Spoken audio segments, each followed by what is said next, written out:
Yeah, it looks like you're having a problem getting on. Do you want me to resend the invite? Tyson Halsey. Okay, good. You were on, now well enough. I'm on. Is this just me? It's a lot of. We're getting feedback, so I'm gonna get off. Oh, but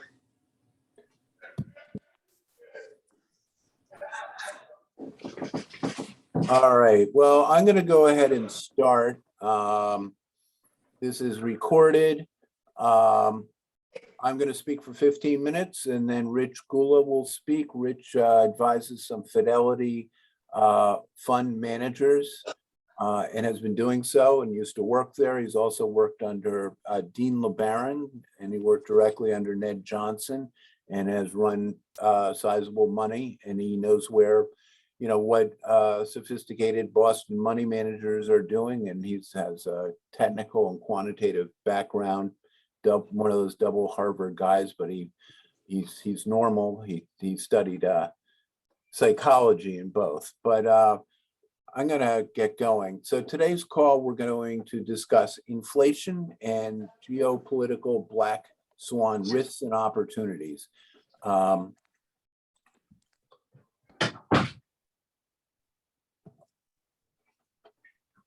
I think the big takeaway that I think really stands out to me as a money manager is that, and this has only come to me in the last few years, is there are inflationary cycles and deflationary cycles, and these things rotate. And most money management is predicated upon, oh, the long-term return on the S&P is, you know, 10% or 8%, and therefore we allocate, and there are correlations, yada, yada, yada. But in fact, if you actually make an adjustment for inflationary cycles versus deflationary ones, you can enormously change the profile of your returns. And just so we know what we're talking about, this chart below shows the S&P 500 divided by the PPI. And you had a bottom in 2009, bottom of the crash, and that's been a deflationary environment according to that ratio. And that only recently, well, I believe that we're now entering an inflationary environment. And so from 2009 to the present, it's deflationary. If you were in tech, you killed it. But from 2000 to 2009, it was inflationary. And actually, oil went from about 20 to 175. And if you were in energy and other commodities, you did very well. And if you're in tech, you got killed. But then again, from 1982 to 2000, you had a deflationary environment. So these tend to be long-term, I would say it's a long-term cycle rotation. And well, somebody's got some background going on.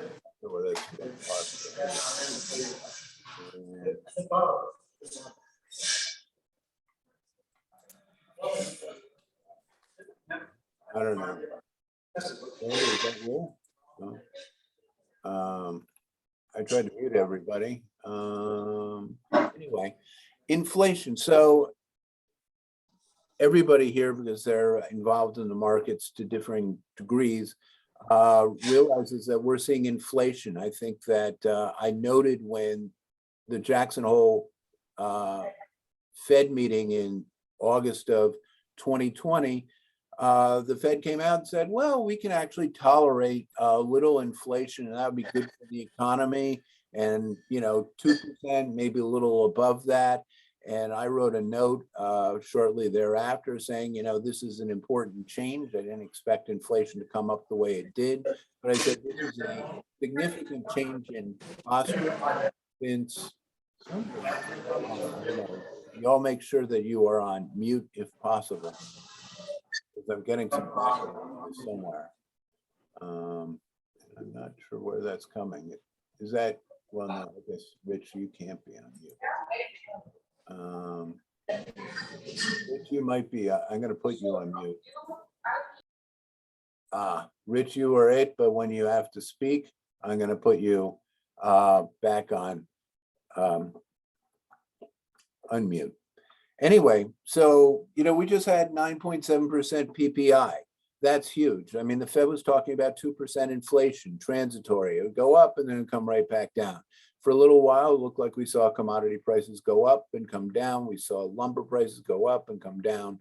But bottom line is, it's there, it's meaningful, it's well beyond what people were projecting. And I think that when the largest financial institution in the world, sets on a new policy path and things start going awry, you got some problems. I think there are a lot of people believing and saying that inflation ought to start to peak and moderate.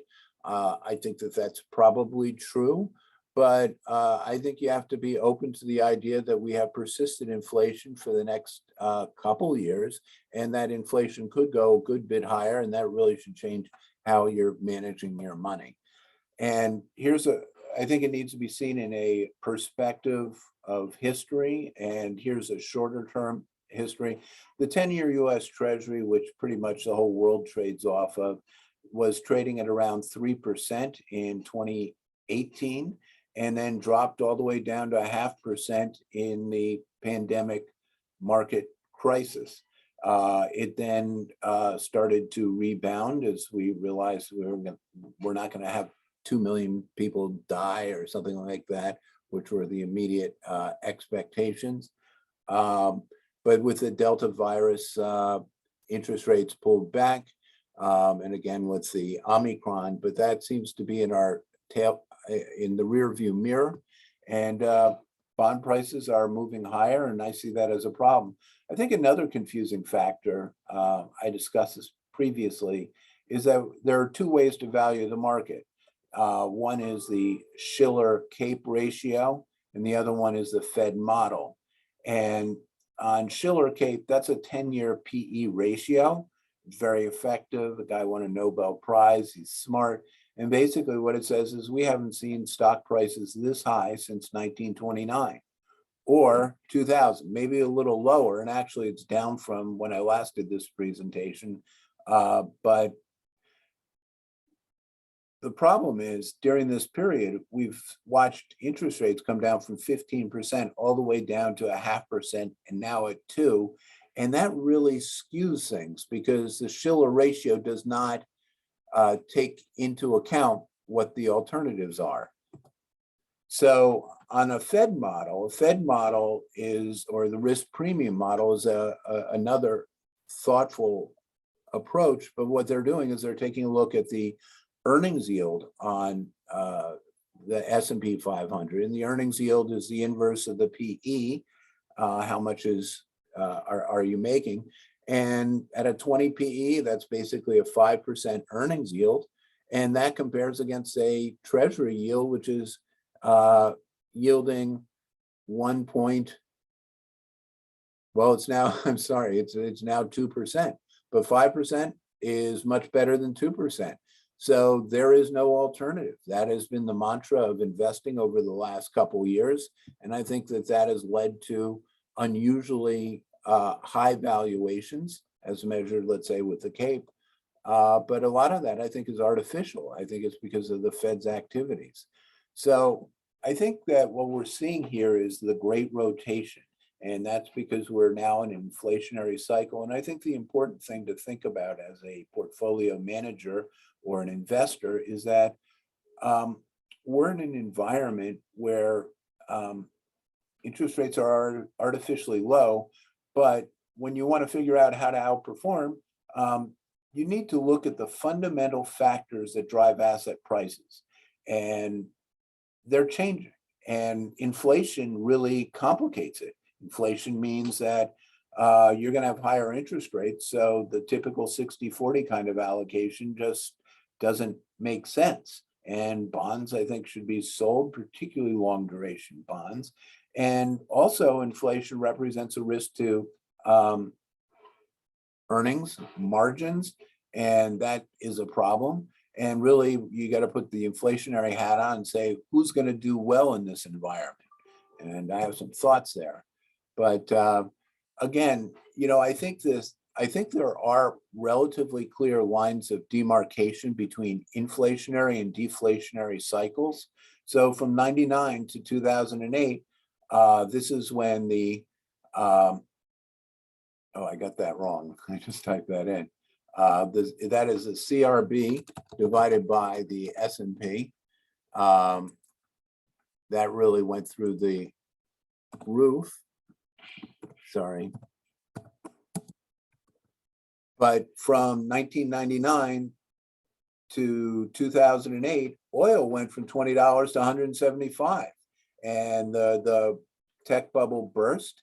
And during that period, if you got out of tech entirely, I actually was in MLPs at the time, very linked to the price of oil, and they did incredibly well. And but then from the market crash of 2008, that's probably should be 2009. Sorry to do this, gentlemen. You had a deflationary cycle, and oil prices really peaked at 175, then again maybe 130 in about 2015, and then collapsed. And I use oil as a proxy; it's the largest component of the CRB.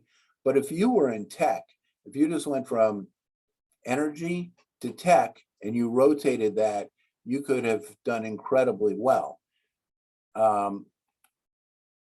And in fact, on that thought, I decided to take a look at two ETFs, the energy versus the triple Q. And it's really extraordinary because from 1999 to 2008, the XLE appreciated at a 22% compounded annual growth rate.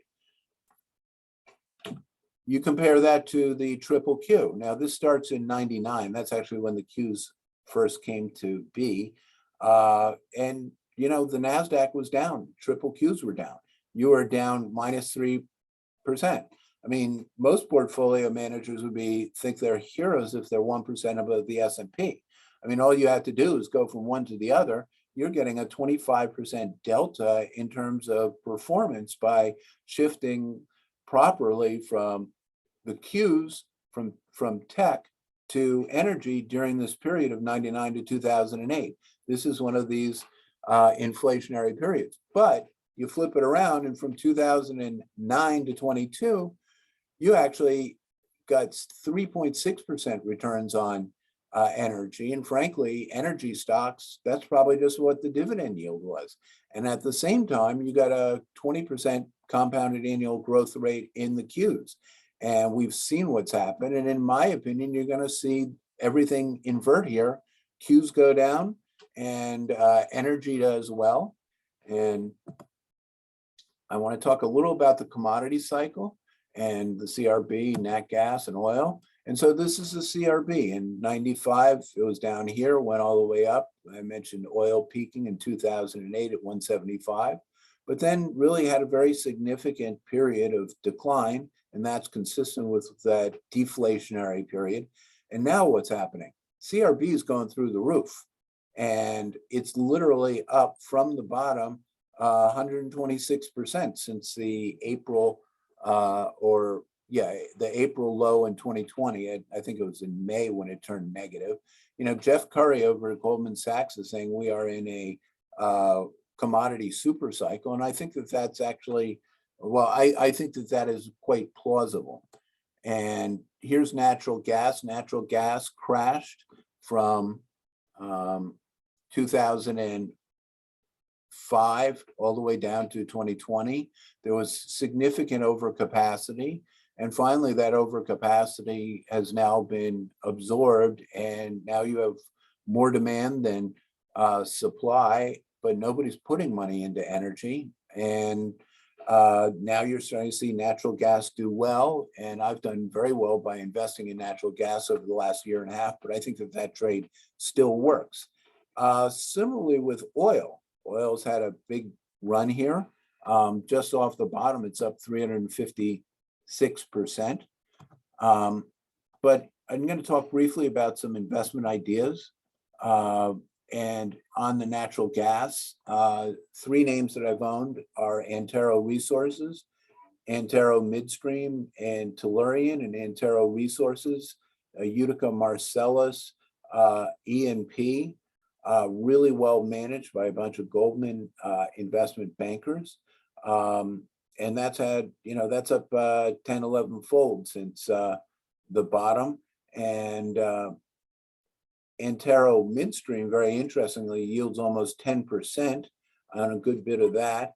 And that's up, that's also done very well during this period, up 133%. And Tellurian, which is a more speculative LNG exporter, run by Sharif Suki, who created Cheniere.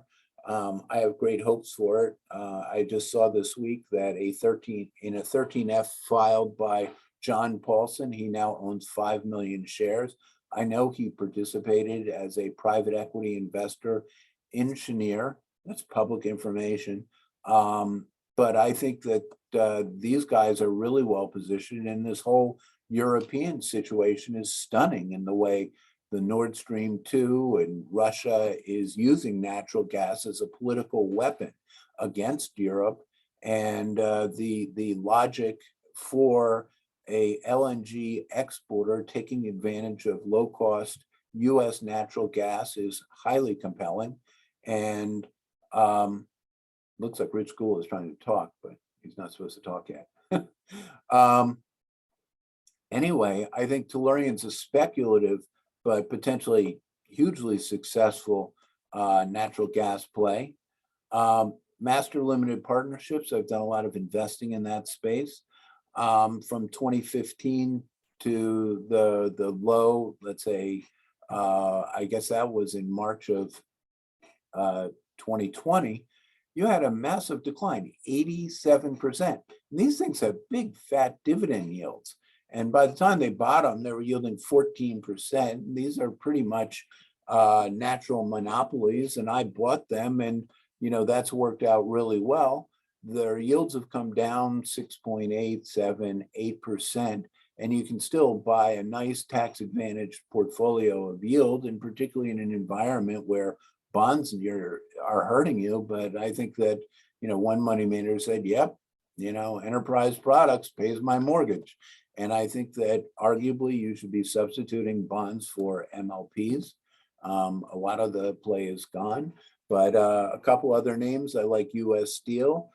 Company should earn $10 this year. It's a cyclical recovery. I think we're on the other side of Omicron. And Cleveland Cliffs is also another compelling name, excellent management. Interestingly, I've started jumping into the coal, and there's been a big ESG push, and everyone went very hard into into solar and wind, and suddenly they have power outages, and they're having power outages in Europe, and Europe went too far on this, and anticipating that you simply replace all this fossil fuel with solar, but it doesn't work. And suddenly people want to turn the lights on. People want to heat their homes, and coal is very cheap. It's very out of favor, and these stocks are dirt cheap. I mean, the extraordinary thing is you just saw US Steel trading at 2 times this year's earnings. You look at Warrior, their earnings should go from 350 to 6. You can't read that small writing, but those are to 650. That's almost a double. And the stock is about $30, 5 times earnings, or 10 times this year, 5 times next year's earnings. Those are very cheap, and they got a strike. And as soon as that's over, this stock will be $40, $50 pretty easily. And another example, same trends, both produce thermal as well as metallurgical coal, is Peabody. Peabody just reported their earnings. They earned $3.90 in the fourth quarter, and the mean estimate was $1.34. That's staggering. So the coal stocks are incredibly cheap, and there's real demand for energy. Of course, you have to have precious metals and gold, and so I like Barrick Gold and Sabine Stillwater, which also has platinum in South Africa, a little more speculative. And you will note that they're starting to move up. I know one smart gold bug was saying, geez, these stocks aren't going to move until the Fed starts going easy. But it looks like they're already starting to go up. I'm going to put, Rich, you have to figure out how to unmute yourself. Rich, can you hear me? Can you figure out how to unmute?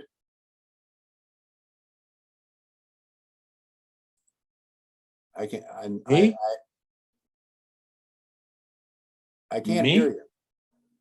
Oh, the other we Rich go. Gula, not Rich Here Barson. we are. Okay, Rich, so Rich Gula, that was Rich Barsom, who suddenly unmuted and you weren't. Okay, without any more fanfare, Rich Gula is a very talented operator up in Boston's worked for Dean LeBaron, worked for Ned Johnson, set up the chart room, went to Harvard, undergrad, grad, ran billions of dollars over at Bay Banks, and basically advises several Fidelity fund managers who are running billions. So he really knows where the big money is. He's going to talk about some stocks, and we're going to go right to the TQQQ. Go ahead, Richard Gula.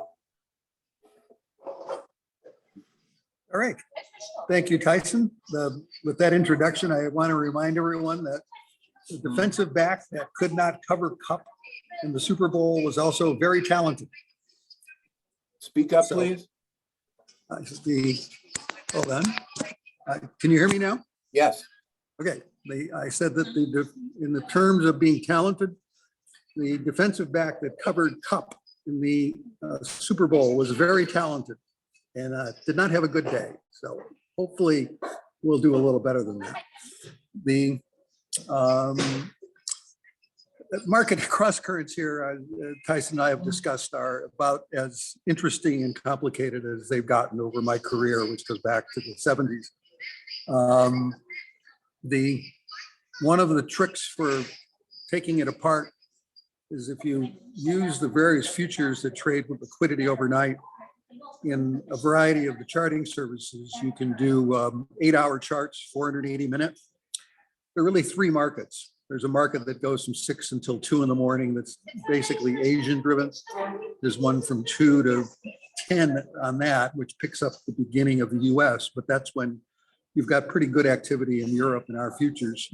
Then you have our futures from basically overlaps. Our futures begin good liquidity about 8:30 into those regular announcements and go through to 4 o'clock.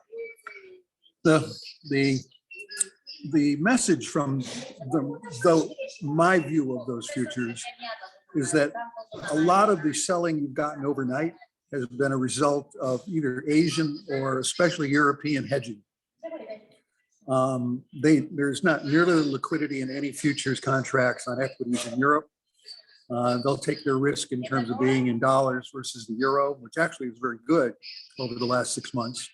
Euro went down substantially. And the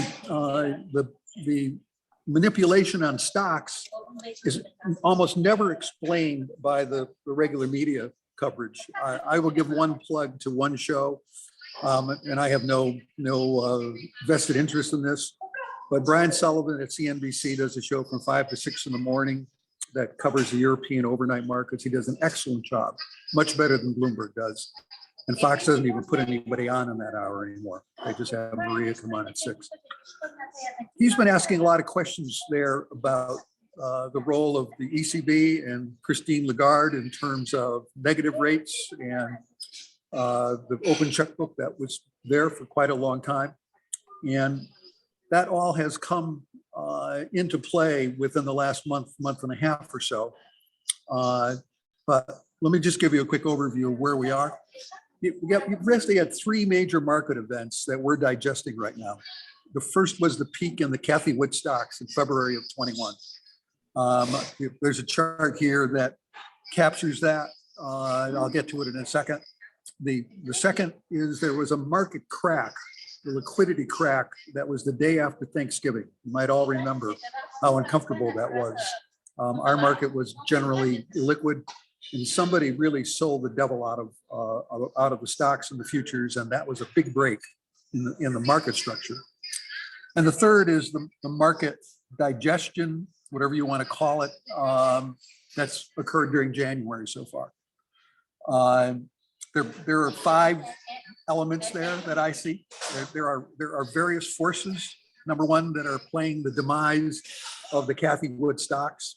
And I think that says that the COVID recession, as I would call it, is going to play out. Whatever was good during isolation is not good now. The second is pure recession. Not a popular topic, but it shows up in the big retailers. I limit my retail view to Under Armour, Dick's Sporting Goods, Callaway, and Acushnet, GOLF, and Adidas, since I know those companies reasonably well because I buy their products. All those stocks got soft around November and began to trend downward, even though the reopening of the economy was a major theme. The third thing is that obviously tech overweight inside of everywhere, and the breakdowns and everything from Netflix to NVIDIA. NVIDIA is my bellwether all the time for what's going on there. Underneath the surface here, you'll find no discussion unless you dig for it as to the role of the ETFs repricing stocks. And I've been poking into my Rolodex of guys that kind of will tell a story off record. I want to know who sold Facebook down the day of that announcement, because I think it was a trapdoor by the ETF community. And then, you got the cluster of macro events, which catch most of the attention on the media. Think of it this way: there's 9 hours of media coverage from 6 to 9 in the morning every day, and 80% of it is either about Putin and the war in Ukraine, the QE elements, taking the fishbowl away in the U.S. And the theme that they won't cover, but Fox covers, is John Durham. Can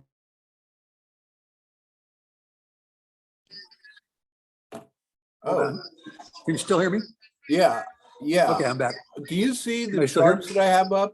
Okay, I didn't see it on my screen. Okay, anyway, what that leaves you with, begin with the first chart here of the TQQQ. That's the 480-minute chart. That's What a is high the resolution. TQQQ? And TQQQ is the leverage cues that I think sometimes if you look under there, the TQQ will trade 20 million shares a day and nobody talks about it. And then if you go to the next slide, just to compare, go one more. That's the daily chart of it. You can see where we are. And then the SQQQ, on the other hand, is the triple short of the Qs. Somebody is trading anywhere from 40 to 80 million shares a day of this. And I have not heard a single commentary inside. There's a guy named, I call him Ned Garachi, but I probably got the name wrong.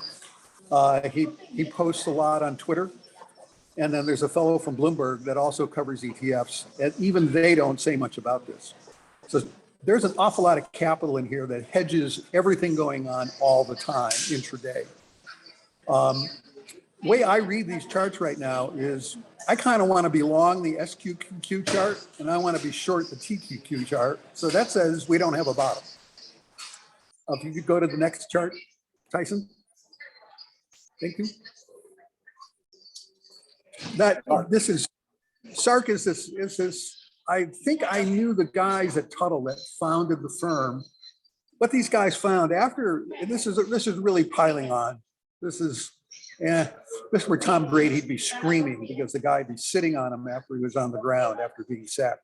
These guys put up a short everything that Kathy Wood owns fund after the stocks were down anywhere from 40 to 60%. And I'm sorry, I realize that they say they're providing liquidity to the market, and what she's selling, and I'm not defending her particularly in terms of the way she runs the business, but what she is basically saying is long term, these companies belong in the portfolio of somebody who's 30 years old. So these guys have done pretty well. However, where they'll get caught, there's no way they can be absorbing the amount of volume going through that fund in those stocks. So they've got to be doing some kind of baskets. They've got to be doing some kind of swaps. And that chart looks to me like it just broke. And I confess that having been on the long side most of my lifetime, I love to see shorts get squashed, but be that as it may. Next chart, please. That's the history of the SARK fund. Absorb that and say, if you're long that, what are you doing? You see that the whisker in the middle of that one candlestick bar. In the futures world, that's you better get out of there fast because you're about to get killed. So that's going down. Next chart, please. That doesn't make any sense, by the way, relative to the TQQQ, unless we've got a whole bunch of markets that are getting priced simultaneously. There's the ARC. See what happened to the ARC fund. It was February of 21. There's a big cash flow. There's a surge in volume there. It doesn't show up well. But look at the surge of volume that's come into this. It looks to me that somebody's beginning to play the upside. And you'd say, oh, no, that's everybody getting out. Well, if that were true, it'd be down another 15 or 20%. Thank you. Next chart, please. This is a little fund out there that it's probably worth keeping an eye on. It's called the Bitwise 10 Crypto Fund. And I confess I haven't read the prospectus, but you can see that when it first came out, it got an awful lot of attention. And notice that the entire fund peaked exactly when Cathie Woodstock got blown up. Next chart, please. And that's just a different view of the same fund. You can go on to that. That's saying that there's a low. It looks like there's a low in there. That's how I see a low. I see simultaneous. I see a volume spike. I want the OBV chart to crack hard and then stop. I've been using DMI plus and minus for a long time. The crossovers and there's about 6 different pieces of information in there. Someday, Tyson, we should do a webinar on that because it would be a benefit to institutional folks that hate technical analysis to have a little weapon that's useful. And then you do the commodity trading index. I want something that moves fast, that shows me a low, and that says there's a good shot that this fund is bottom. Next, please. That's Ethereum, which is that's been a better trade in the crypto world. Their futures. There's pretty good liquidity in the futures here, and there are micro futures and there are options on futures. If you know people that are interested in the crypto world, my advice from guys I talk around here, Boston's got a pretty good crypto community going. One guy in particular built a whole business around analyzing all the coins. I would involve the futures and the Veto Fund, which you'll see coming up, and I would stay away from the coins. And I don't want a wallet. I don't want to try to open my wallet on Monday and get one of those messages saying try later. Next chart, please. That looks like a low in Ethereum to me, at least for a pretty good trade. And I put a little line up there on Bitcoin above. That's where the futures guys are probably want to go with it if they're able to do that. There's so many cross currents in crypto that there are no fundamentals to it, and the store of value stuff is just a lot of hooey. This is a commodity, and it's a great source of money movement. If you want to call it the money laundry, you can do that. I don't know anything particular about that, but I know folks that do think that's what goes on. If you're a mainland Chinese and you want your money out, you used to be able to do it in crypto. That's the Bitcoin future. And I want just notice the volume in that runs about 50, 60, maybe to 100,000 contracts a day. Next contract, please. And that's Bitcoin. That's the whole pattern that you see. That was a pretty good low at 32,000. That's a pretty good trade. Using the band system that I use, I would be surprised if you got up to the upper 2 bands there at the top. That would be a pretty strong recovery. But I think that you're going to have some difficulty taking out that low for a while. And then the last chart, I think is the last one, the Veto Fund. The Veto Fund, let's see now, that's the weekly. And if what you might want to absorb here is that this fund has traded, first off, I think one of the reasons that Bitcoin went down was they had to come up with an enormous futures position to launch that fund in the first few days, first few weeks. There's a tendency for these funds to find a way to save themselves. That means somebody would really have to sell to somebody who wanted to buy. It launched very successfully. If you go to the last chart now, I think there's one more. Notice that right now, daily, This fund is trading anywhere from 4 to 20 million shares a day, and you're trading 60,000 to 100,000 contracts.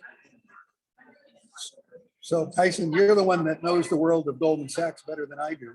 Somebody's making a lot of swap business. There's no way that can trade those kinds of numbers with that kind of imbalance. So, and you say, what does that lead to? I said, what it leads to is an enormous short squeeze. Anyway, long and short, I think that this market's going to hit, there are going to be 3 or 4 markets that play out simultaneously. If in the old battery march world, we would sort for stuff and then define the pools afterward. And right now we would have an inflation, a recession, a tech rebound, and I would do an ETF danger pool to stay out of. And then I would certainly have a huge overweight in the inflation cycle that Tyson talked about. Please realize that in New England, every private college blew out their fossil fuel stocks over the last 3 years. And now they're going to try to beat the S&P with the oil stocks running. So there we go. Sorry if I ran over, but there's no one up around here to talk to. And I apologize to your audience. They're great. Thanks for staying. Okay, well, everybody's on mute, so if anyone has any questions, I'm hitting ask to unmute. If anyone wants to ask anything.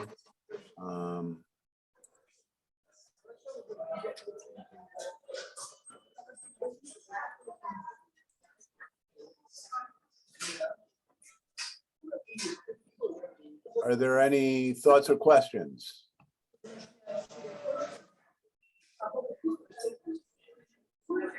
Well, I'm just going to reiterate and go back to what I said in the first place. And what I think that is important to understand is that we are seeing inflation. It's beyond what anyone was looking for. I think that we have an inflationary cycle. And given the history here, I think this could be 7 years of outperformance. And I personally ran a hedge fund and did very well in it. I started in 99 and it peaked in March of 2000 and I got out at the top. But then in the following years after it, I gave it all back and more. And it was an incredibly painful period. But what happened, and I think happens to a lot of people, is they get really good at making money in one particular sector and it goes into a bubble and then they don't know how to move out of it. And I think that that is a risk that a lot of people who have never seen a bear market or an inflationary market are going to suffer. And the simple answers are, you want to be in value now, you want to be in international now, and you want to be in commodities now. I'm not sure whether we're having a technical issue, but if anyone wants to speak, I put on mute, so you have to hit the unmute. But it may be that everything was just so salient that nobody has any questions. Tyson, All right. curious on Tellurian, if you could give an update on anything that you say or heard or. Yeah. So one of the stocks that I got interested in is Tellurian. They're an LNG manufacturer, or they're trying to create a platform to liquefy natural gas, which is very cheap in the US, about $4 on a Henry Hub, and it's about $30 internationally. So turning it into liquid and shipping it costs about $2.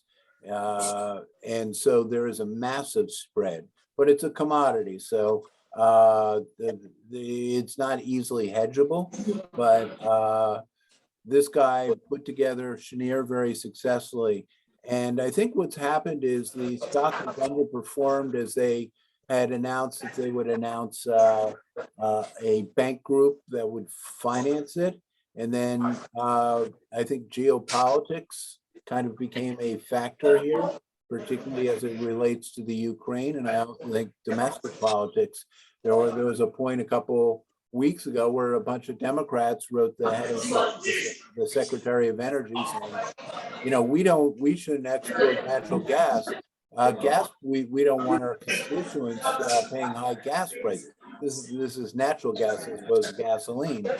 And so the current administration is not. Hey, Tyson, Yes, Tyson, your colleague, I forgot his name. You should mute him because it's really hard to hear everybody because he has some background noise. I don't know if he has his TV I on or did. something. Thank you, Okay. Jeff. All right. So suddenly he is quiet. Yeah, I noticed that before and I didn't. Anyway, so Tellurian, in theory, should be able, even at a $7 spread, to generate about $5 billion, $5 per share in cash flow. The stock's trading at around $2.70. I did note that John Paulson is a filer on his 13F. Excuse me, I believe it was a 13D. No, 13F, which is passive. But he actually helped fund Cheniere. I've studied Paulson. He was briefly a client of mine, never traded with me, incredibly bright. I didn't see any point in going back to somebody so smart, which was a big mistake. But, you know, he actually funded as a private equity investor Cheniere. And the fact that he owns the stock, I think, is very positive. And the comments coming out of the company says they are working on putting together a finance package, and they have 50 non-disclosure agreements with financial institutions, and these are complex agreements to fund what is, I believe, $15 billion capex to build the liquefaction facility. So when people see that you get an FID, and that's the point where the banks say, show us your Bechtel contract, show us your offtake agreements, show us where your feedstock is coming from, and we feel confident that you've got a viable business, they'll be very happy to, you know, with interest rates where they are, Fed fund rates where they are, to turn around and finance it at something like 8%, make a huge spread. But, you know, now there are geopolitical issues. I mean, suddenly people in Europe are saying, you know, I don't want to be counting on Germany or Russia to deliver natural gas. And I think that there's some real potential for it. And I think that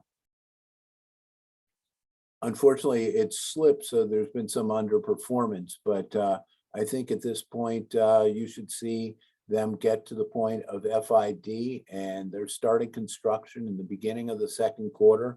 And to me, this company has great potential, and the macroeconomic rationale to own it right now is highly compelling. Rich, I see you moving your mouth. Are you trying to speak? You have to hit unmute or unmute if you want to speak. John, is that it? Did I answer? No, I was just agreeing.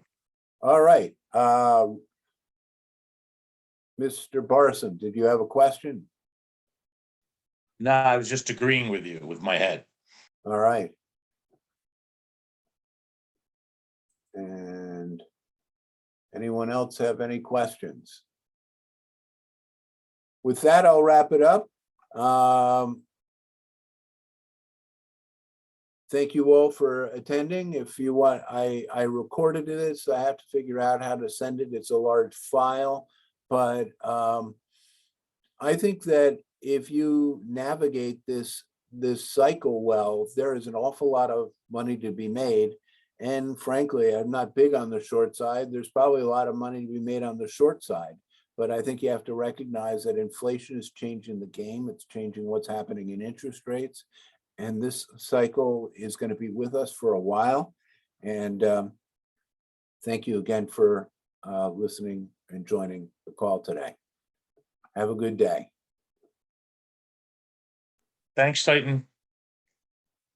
Thank you. I Great, enjoyed it very much. Yeah, Thank you, great, Mark. great chat. Thank you, Richard. Have a- All right. Thanks, Tyson. It was good. Thank you, John. Trying to figure out how to shut this thing off. Okay.